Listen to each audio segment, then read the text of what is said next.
Guys हुम्लाको बाटो यस्तो छ। बाइक चलाउने हाम्रो मेहताजी यता हुनुहुन्छ, यसो चलाउनु भएको छ हाम्रो हिरो स्प्लेन्डर बाइक लगेर। खत्रै हो ड्राइभर चाहिँ। हेर्नुहोस् बाटो यहाँ बाटो हेर्नुहोस् ल कस्तो छ। अहिले देखाउँछु हजुरको बाटो। यस्तो खतरा आउँछ कि बाटो। पहाड हेर्नुहोस् ल हिमाल। तपाईँहरू युट्युबमा हेर्दै गर्दा बाटो सबै हुम्ला जाने सिमीकोट जाने बाटोमा चाहिँ देखाउँदै गर्छु। नतिकन बिस्तारै बाटो हेर्दै गर्नु होला।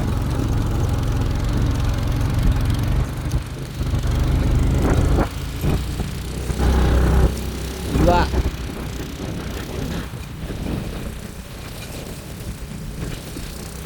वाह क्या हो खतरा। बाटोमा बाइक चलाउनु भनेपछि मुटु घाम्ने बाटो भयो। वाह बाइक पनि धेरै ठुलो पनि होइन, टिभीएसको एउटा सानो बाइक हो।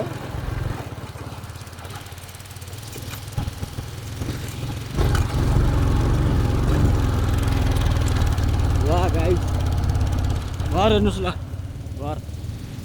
यस्तो ठाउँ चाहिँ भिर हेर्नुहोस् यहाँ। भिर ठुलो घर तल माथि घर तल आउँदैछ। ठुलो ठुलो ठुलो ठुलो ठुलो ठुलो उकालो आउँदैछ हेर्नुहोस्।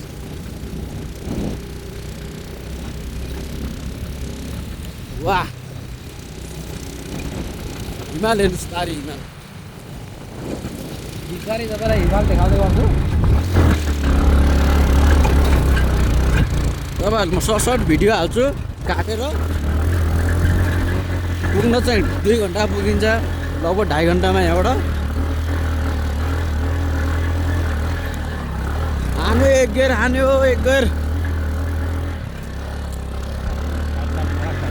साइड। वाह हेर्नुहोस् यहाँ यस्तो बाटो छ हेर्नुहोस्। हिउँ पर्यो भने त यहाँ मान्छे त जानै सक्दैन यो बाटोमा त। हेर्नुहोस् यहाँ भिड हेर्नुहोस्, भिड हेर्नुहोस्, तपाईँ हेर्नुहोस् भिड हेर्नुहोस् ल। यो बाटो खस्यो भने के होला यहाँ हेर्नुहोस्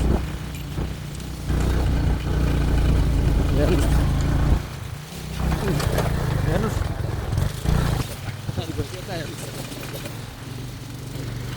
ल हेर्नुहोस् यो भिड हेर्नुहोस्।